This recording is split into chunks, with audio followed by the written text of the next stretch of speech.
For a white middle-class man who doesn't know the struggles of the characters whose stories he chooses to tell, he does a really good job of giving them nuance and humanizing them.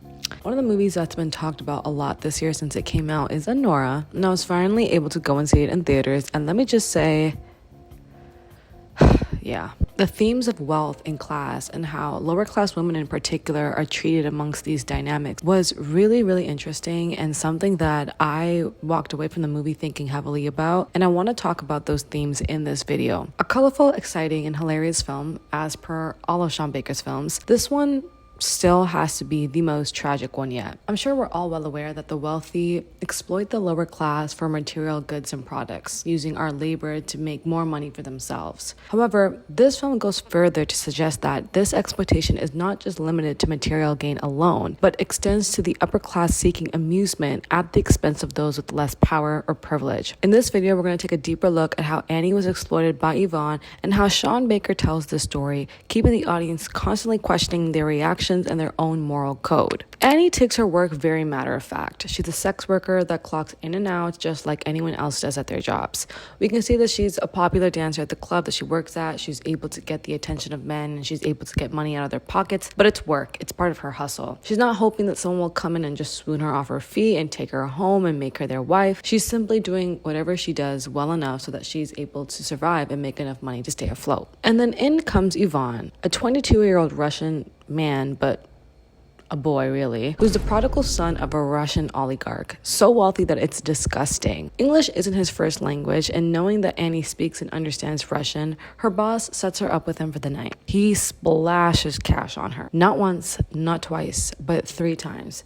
The third one being a full-blown trip to Vegas. After this exhilarating Vegas trip, Ivaan admits that this is actually going to be the last time that he'll ever be in America because he'll have to go back to Russia soon, and then he has to work for his father full time. And then boom, he comes up with this brilliant idea to marry Annie because that way he can stay in America and they can continue to be having all this fun that they've been having. And Annie refuses at first, but he repeats himself over and over again until finally he's convinced her that he is serious and the two get married in Vegas. And while that trip was so exciting, when they come back to Brooklyn, things start to simmer down really, really quickly. We can feel it as the viewers. The glass begins to crack. Up until this moment, to some degree, it feels like the two are equals. Vanya or Ivaan will spend however much money he needs to spend to get time with Annie, and she just has to name the price. These are two currencies that they're working with. Vanya has unlimited money and Annie has her sex appeal. It's when he uses her emotionally for a ride where we see the dynamics for what they really are. When Ivan's family in Russia finds out that he went and married an escort, they send Toros, a local priest who they trust. He keeps an eye on the family's stateside affairs and also their son whenever he's in America. And Toros sends his sidekicks, Garnik and Igor, to make it to their house since he's much further than they are. Once Garnik and Igor get to the place, having access to the house,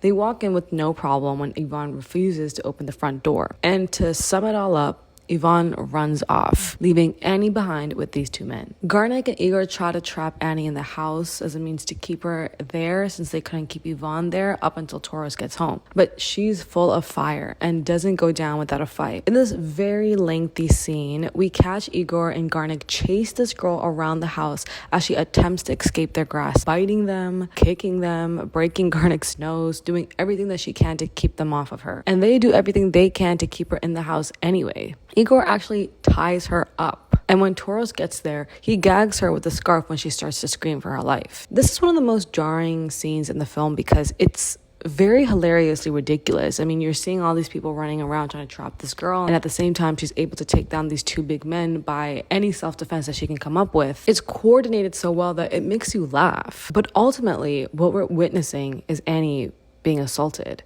Her screams and cries come from a place of genuine fear and defeat.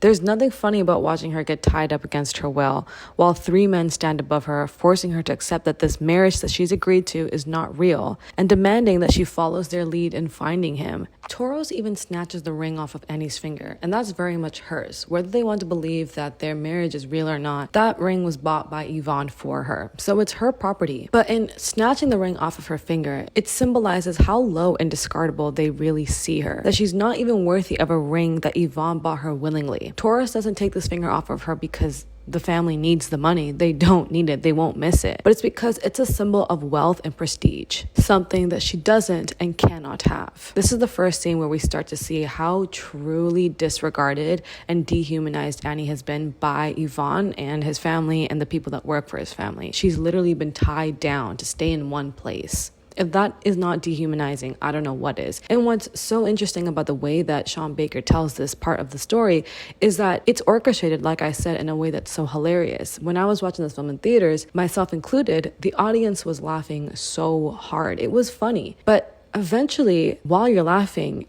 you realize that this is actually not funny at all. That what we're seeing looks hilarious, but that might just be because we're not thinking hard enough. It takes a moment before you're like, wait a minute.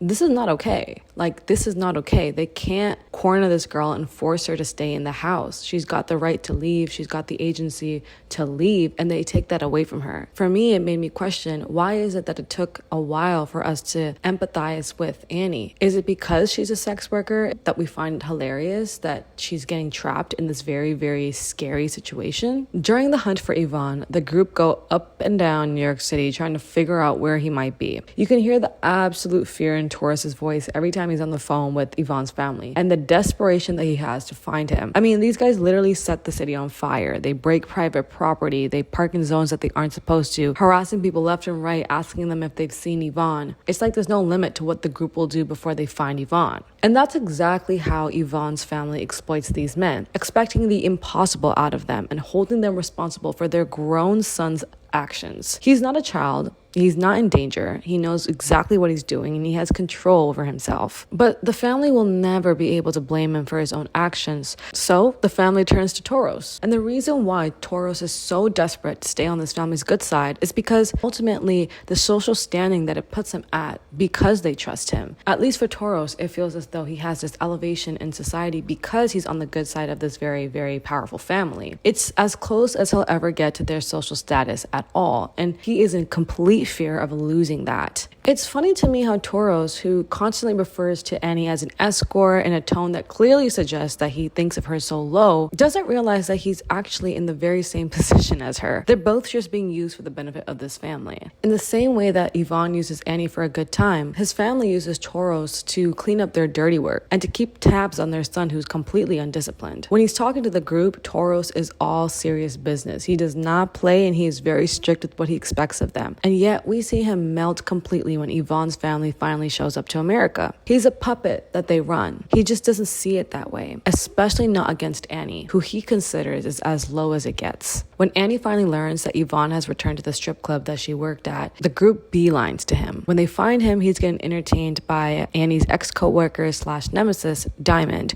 who recognized who he was immediately and picked him out of the crowd to spite Annie. As the group grab Ivaan and try to leave the club, Annie and Diamond get into a fight, resulting in Annie getting these really big scratches across her face. Now, one thing about a scratch is that it sounds like nothing, but it's honestly a pretty painful wound. It's a sharp pain that demands to be felt, and a scratch also typically leaves marks, and they are right across Annie's face. As the crew get back in the car, Ivaan is just getting yelled at by Toros, who tells him that they're gonna get their marriage annulled in the morning. And this is the shot we get on Annie that shows her slow defeat and the complete disregard for her well-being amongst all these men around her. Baker chooses to hold the camera on her while she holds her face, trying to soothe the scratch that everyone is just ignoring when she's clearly in pain. No one offers to medicate this wound or as much as stop at the gas station to grab something cold to put on it. Amongst all this chaos, we see Annie try to comfort herself while also accepting her powerlessness in this situation. In this simple moment where we're made to pay attention to Annie helps us recognize just how actually small she is. Despite putting up a great fight against these men, she is ultimately in a position that is beyond her. For me, it was one of the saddest moments in the film. When the group finally meets Ivaan's family, it's so funny to me how Ivaan immediately buries his head into his mom's hips because he just caused this whole ruckus and then he gets a hug. Please. Despite clearly being disrespected by Ivaan's family, Annie actually reaches her hand out and tries to shake his mom's hand and introduce herself as his wife. But Ivaan's mom doesn't even return the handshake. She doesn't even address Annie. She actually looks at her like she's alien, as if she's not really a human being. Annie does her very best to introduce herself formally and to actually respectfully try and engage with this family as an effort to be a part of them. But her efforts are not even acknowledged. It's not even worth it because the family has already decided who she is and that she's unworthy. Now, I'm gonna keep it a buck. I actually thought that Ivaan was a little bit serious about marrying Annie. I thought he actually wanted it to work out at least for a couple months. I just thought his infatuation was a little bit deeper and that he would not want to get this divorce for that. But I was, I guess, very silly and naive, just like Annie. So when he looks at her dead in the face and he says, "Of course we're getting a divorce. Are you stupid?" I was speechless. I was like, watch your tone, sir. Watch your goddamn tone. One character who has kind of somewhat had Annie's back since the beginning is Igor. Now, let me just preface by saying that Igor is not innocent, and I do not all around like him either, because he's not a good guy or a bad guy. He's just an airhead who follows orders and can't think critically or get a real job. And I cannot forgive him for literally tying Annie down, even if that was the orders that he was given and he wasn't really trying to hurt her. Like, you can't just tie people up because someone told you to do that. Like, let's use our brains here. Nonetheless, his character has always been the only one to show Annie any compassion. He apologizes for tying her up, something that none of the rest of the men did. He brings a scarf in case she gets cold. On the plane back from Vegas, he puts his jacket over her. And I forgot to mention, but Igor also told Ivaan's family that he should apologize for everything Annie got put through for the weekend. And finally, when he drops her back at her home in Brooklyn, he returns to her engagement ring that Toros stole. After he does this kind gesture, Annie proceeds to try and have sex with him. Although when he tries to kiss her, an expression of affection, she breaks down in his arms. The way I interpreted this scene is that Annie, all she's ever known is transaction. She's never experienced genuine kindness, care, or love. We know that her family life is difficult just in the subtleties of the film. When she comes home in the beginning of the film, her sister and her don't really have much of a relationship. Annie's just in and out of home. She's clearly just making money and bringing it to the table. When Ivaan asks her about her family, she mentions that her mom is in Miami with her man, literally nowhere nearby. And so I think that she believes that whenever somebody gives her something or shows her any form of kindness, she's got to give them something back. And so with Igor, she believes that she owes him something for returning her ring, and the only thing that she can give him is sex. When she realizes that he actually has a liking for her, she can't contain the pain inside from the tragic weekend that she just had. All her guards just come down. We see her for the fragile, vulnerable woman that she is. After all the hilariously absurd scenes of chaos and madness, it becomes clear to viewers how horrifically Annie has been treated throughout this past weekend. It's not that she doesn't get to stay married to this rich man who could have granted her a life that she could only dream of that's devastating for her. It's the fact that she had no say in it at all. Had she known that Ivaan was not going to actually seriously get married to her, she wouldn't have agreed to sign legal papers to be his wife. But she was played into the situation,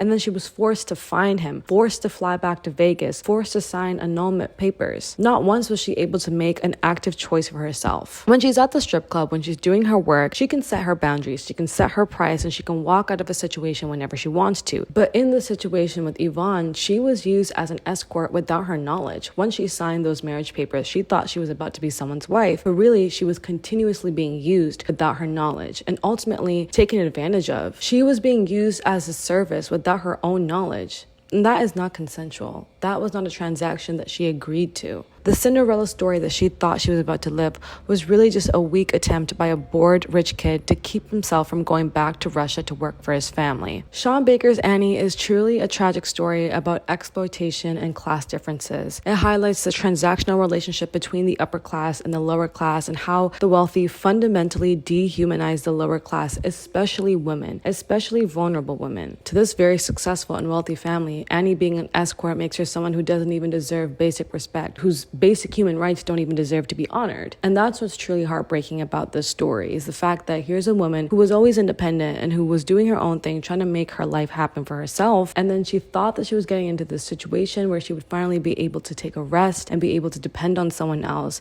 And it turns out that truly she was just being used the whole way, forced to do things that she didn't want to do and never once given the chance to voice what she wanted or what she needed. And no one cared. No one cared. As soon as those annulment papers are signed, Toros just sends her on a plane with Igor, not even in first class, in business class, as if the family couldn't afford to at least fly her out nicely. And that's it. that was the end. It's like it never happened. All of it wiped out. It's like she never existed in Ivaan's life because all she was a product that he would buy. And this time the product wasn't just something that she was actually giving up. And that just goes to show that when the upper class dehumanizes lower class people, it's not just on a physical level. It's not just the goods and services that we're able to create for them. It's not just clocking into work and packing boxes or running a business. It comes down to fundamentally the way that you think and the way that you act in regards to your social status. Toros is a great example of that. He is literally not wealthy and not at the same class level as this family, but he wants to be respected by them so bad that he puts his own self in danger and he puts himself through so much trouble just to be on their good side. Because what that would mean for him is that he's able to at least be as close to their social status as he could possibly get. All right, guys, those are all my thoughts. I hope this video gave you guys some clarity on some of the themes in the film, and I'd be so curious to hear your thoughts. If there's anything that I missed or anything that you noticed, make sure to leave a comment down below and let me know. And if you have not subscribed already, what is you doing, bruv? Get to it, and I will see you guys in my next video. Bye.